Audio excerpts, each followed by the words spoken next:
Alleluia.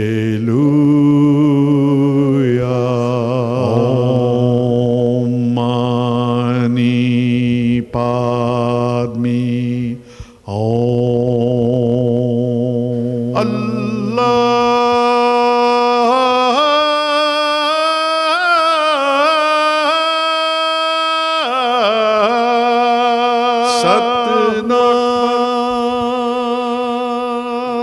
Welcome. You're watching Harmony and Diversity. Today we're speaking with Megan Bourke. She's the Community Engagement Coordinator for Schools and Universities at Caritas Australia. Thanks very much for coming in, Megan. My pleasure. Now, Caritas Australia, we'll talk about a little of your background in a moment, but Caritas, what is that? Caritas Australia is the international aid and development agency of the Catholic Church. Mm-hmm. We deliver emergency or humanitarian aid across the world, and also stand with others in long-term development while they're improving their own lives, lifting themselves out of poverty. Mm. That sounds fairly big. They're big in that in the world, aren't they? Well, they are indeed. We're part of a larger confederation of Caritas organisations around the world, which is called Caritas Internationalis. And so it's a body of organisations in almost every country of the world, around about 130 countries around the world, including Australia, that do this work standing with the most vulnerable and marginalised people on earth. And compared to the Red Cross, it's almost it's the second largest humanitarian organisation in the world, behind Red Cross and Red Crescent. Yes, that's right. It's pretty significant. Now, significant. Let's talk about why you're there in Caritas. So, how did you start out life? You're born a Catholic, no doubt. Yes, I was, and I was educated in primary school at a local Catholic primary school here in Melbourne. However, I went to the local state high school. And I was very grateful for having that more diverse and broader education. I did have excellent parents who taught us two good things, that is, to be of service to others and to care for the earth. And they're threads that flow through to my professional and personal life now. But just explaining my primary school, I went to a local Catholic primary school. I was educated by Dutch nuns in the Montessori method, actually. So I don't know if you know much about that methodology, but it involves students being the architects of their own learning. It's a very activity-based learning style out of Italy. So I had a Catholic education with that particular lens on it. My parents, I think, were very courageous to sign the dotted line for me to have my first 3 formative years of school like that. Beyond that education, I went to the local high school, whereupon the world opened wide to a bunch of friends who are happily still my friends some 40 years later, who were either of no faith background or, and in that time the region in which I lived in Melbourne was... there were many Baptists living and working, and so they're at school with us. After secondary school, I enrolled in Christ College, which was at that time in Clayton, but felt very much on the outer. So although throughout my schooling life, my parents were the core developers of my faith, we went to Mass every week, of course. We went through all the sacraments, all of those sorts of things. Nonetheless, as an early young adult, I found myself in a very Catholic teachers' college, feeling on the outer.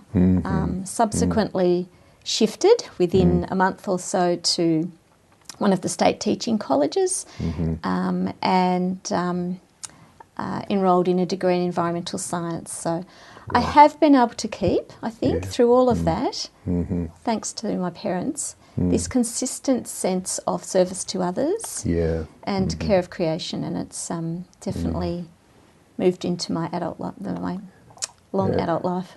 Yeah, absolutely. And you did a lot of teaching in the environmental sciences, didn't you? I did, actually. My first 2 teaching jobs were at the big Catholic colleges in the east of Melbourne, Right. Aquinas College in Ringwood and Avila College in Mount Waverley. I taught geography, science, some RE. And then later moved to work with the Minerals Council of Australia Okay. in a role helping young people to understand the importance of using the earth but not abusing the earth. Yes. So I had a very strong environmental role there, but also worked for the Global Education Project, which was run from the Department of Foreign Affairs in a global citizenship teaching role. Okay. I brought all that together when I arrived at Caritas Australia about 5 years ago. Right, and that's a logical pathway. Absolutely. Now this global citizen. Just before we go on to Caritas, global citizenship with the DFAT. What did that look like? How was that put in place? Okay, so it was all about very similar to my work at Caritas Australia, although with Caritas it's a faith lens to it. But in that role, it was all around educating young people in Australia to be globally aware, to ensure they had the knowledge, the skills, and to an extent the right attitudes to understand that they have global responsibilities. Yeah. I often call young people the click and go generation. Yes.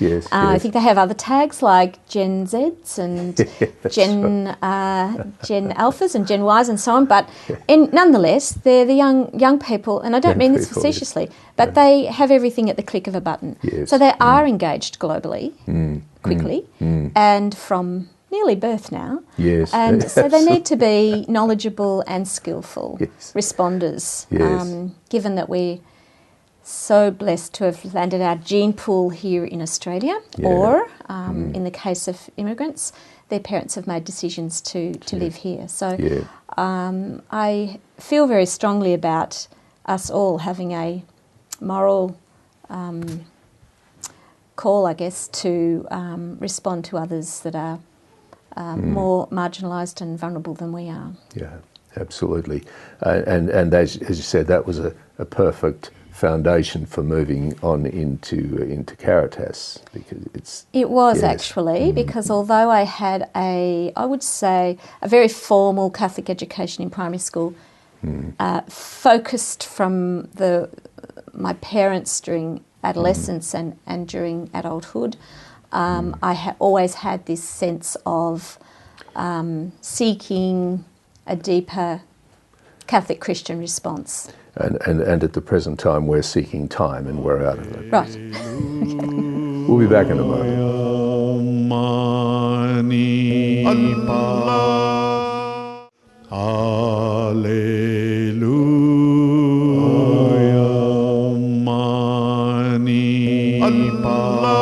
Welcome back. You're watching Harmony and Diversity. We're speaking with Megan Bourke, Community Engagement Coordinator for Schools and Universities for Caritas Australia. Megan, before the break, we were talking about global citizenship, which seemed to have a logical move over into Caritas. And you've been with Caritas, 6 years, is it? About 5 years About now. 5 years. Yes, I started in a role as the Justice Educator for the Melbourne Archdiocese. Yes. And that role encompassed speaking to student and teacher audiences, and sometimes in universities, around the work of Caritas Australia, which is to end poverty, to promote justice, and to uphold the dignity of every human person on earth. So it's a big job, lots Would to you do. like to repeat that? Because they were really big issues. End poverty, Yeah. promote justice, uphold dignity. Ah, And yes. they are linked, in fact, to our Catholic social teachings, which hold as the core the dignity of every human person. So at Caritas, along with all the schools and universities, the Catholic schools and universities, Catholic businesses, Catholic hospitals around the country, all underpinned by our Catholic social teachings, which, as you may be aware, are rooted in the Hebrew Scriptures, the Gospel stories, papal encyclicals, and annual responses to us from bishops, which all come together to inform us around promoting human dignity for every human person on earth, because we see God in every person that we meet. Promoting the common good of a community is what we do. We stand with others in partnership. We stand beside our most vulnerable communities on earth to assist them in their quest for a more dignified life. And we also promote the capacity of our communities overseas and with our First Australians to, I guess, be the architects of their own change. So we are a people-centred organisation, Norm, and that keeping people at the centre is actually at the core of what we do, whether it's communities overseas with our First Australian communities or our Australian communities in schools, universities and parishes. So we say the voice of the voiceless must be heard. Okay. And for that to happen, a number of ducks have to line up. It's a big organisation, Caritas, you can imagine. We have a number of expert teams guiding us in this work. And in the education space, in front of student and teacher audiences, we're really trying to encourage them, I guess, to be knowledgeable, skillful and giving people. So that, I guess, encompasses our work very broadly. Yes. And what does that work to? Is there an international coordination and followed by a national coordination at a state level? How Great question. Yeah. So yes, we are part of the Confederation of Caritases around the world called Caritas Internationalis. But in Australia, we're governed by a couple of things. So our governance comes from the Australian Catholic Bishops' Council. And also we're part of ACFID, who are the Australian Council for International Development.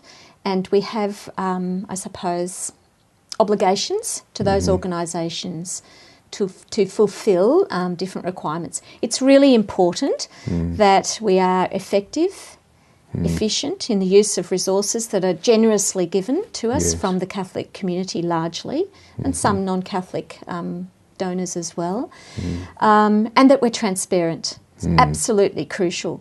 Yes. So our funds are gathered from the Catholic community, as I mentioned, but also from the federal government, and we are expressly not permitted to evangelise, or if you like, we're not there to convert anyone, both within the Australian community and in communities overseas. We are there to minister to, or stand with, actually, would be a better way of saying it, to stand in solidarity with people in our human family that need assistance. I think I tripped over a word when we were doing our preparatory talk, and I called it a charity, and you said, well... I did actually. No, I said, yes, we gather charitable funds, and we couldn't do our work overseas without that. But I'm in the business in front of young people and community members to help them understand that we're a justice organisation. So that promotion of justice isn't in the tagline for Caritas for no reason. No. Justice to us, and as you'll be aware, justice, a sense of justice flows through our Hebrew scriptures, the gospel stories or the Jesus ministry stories, and so on, and is commented on by Pope Francis and all the popes for 100 years before him, and our bishops, of course. So we can track the thread of social justice throughout our faith, the readings of our faith. So it's really important that young people and all community members understand that social justice is a core. We are profoundly social, our faith. There is the sacramental part of our faith, the liturgical part of our faith, And Caritas is firmly focused in the social domain of our faith. Yes. And that means educating all community members, Catholics in particular, to understand their call to that mission and their faith-filled call to serving others before self. Yeah. Yeah, and you're overseas. How many countries are you in? We work proudly in about 29 different countries around the world. We have around about 190 different programs and about 120 different partners. So if I could just explain that a little. 190 different time zones too. Oh, We're out of probably. Oh, okay. We'll be back in a moment.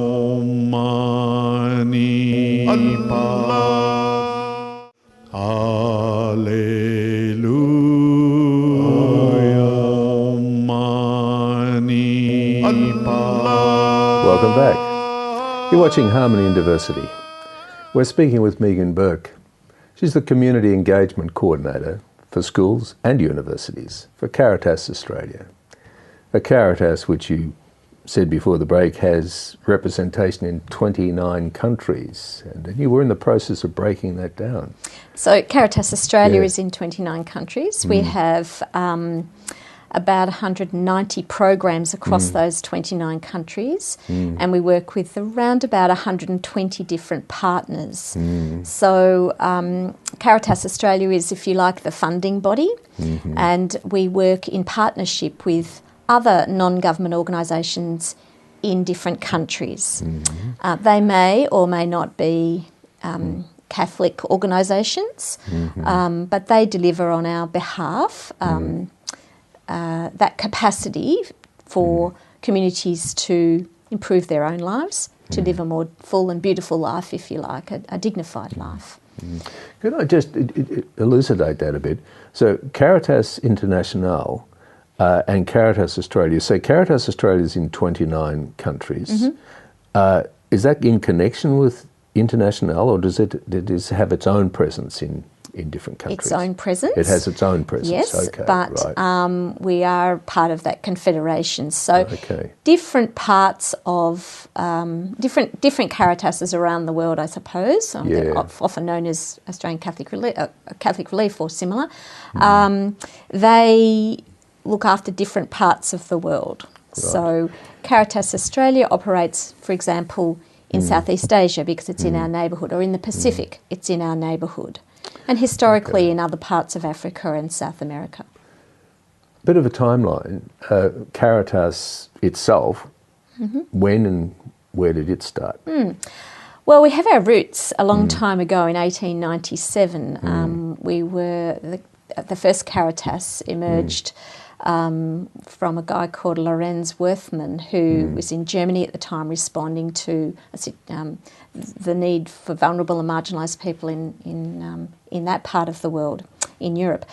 And then skip forward to 1954 when Caritas Internationalis became an entity, and then even further into that time of great change for the Catholic Church in the 60s, when Australian Catholic Relief came to the fore in the mid-60s. Okay. So we had our 50th birthday as Caritas Australia in 2014. Most Catholics in Australia know Project Compassion very well, but don't necessarily know the breadth and depth of our other work as well. No. So that's a basic timeline. We've been around as Caritas Australia for about 50 years and operating in a broader countries. Global sense for a lot longer than that. Oh, that's fantastic. Thanks for that, because it was sort of hanging out there. I realised we hadn't covered that. So, okay, you're in those countries, and the countries you're working with non-government organisations, culturally connected with the location.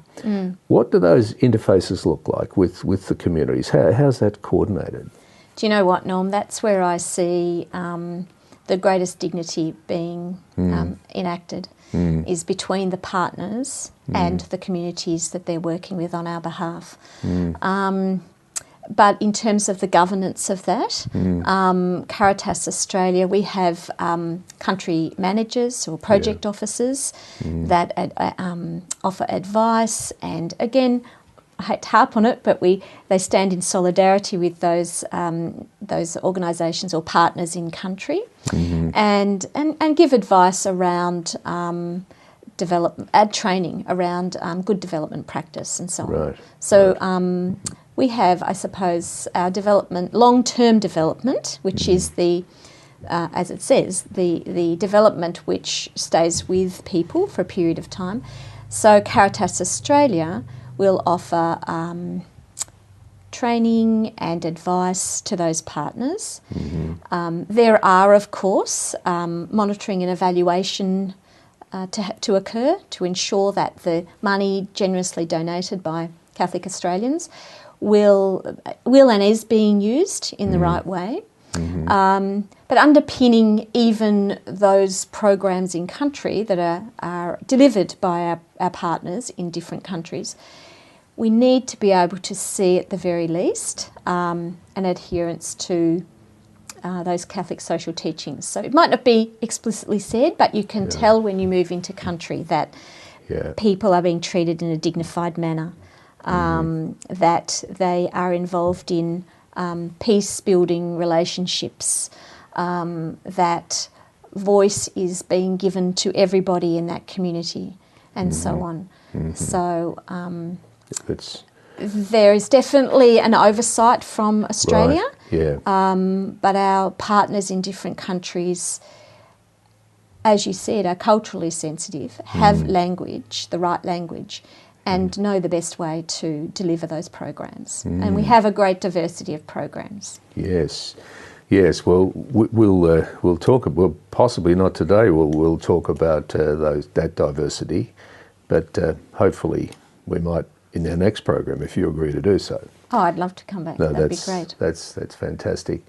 So just, and we are running out of time. So this is a ridiculous question to ask you, but so if you could quickly answer it. You've not just got cultural differences there, you've also got religious differences.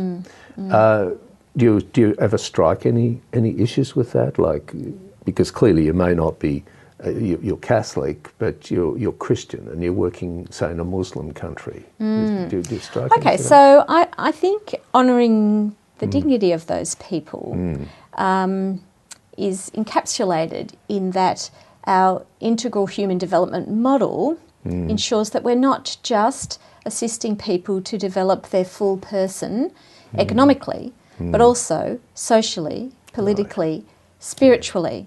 That may or may not be the spirituality that I hold as a Catholic, but to honour their depth in their own faith is really important to us. Absolutely. Look, we are out of time, and fortunately you've sort of agreed, whether you said it without thinking about it, but you're prepared to come back next week. I appreciate the welcome. Yeah, because there's so much that we need to cover. So thanks very much. Thanks, Norm. You've been watching Harmony and Diversity, and we will be back next week, and we'll be speaking with Megan Bourke. Bye for now, and thanks for watching. Baha'u'llah,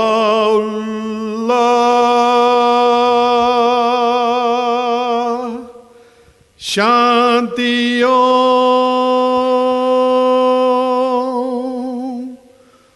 Allahu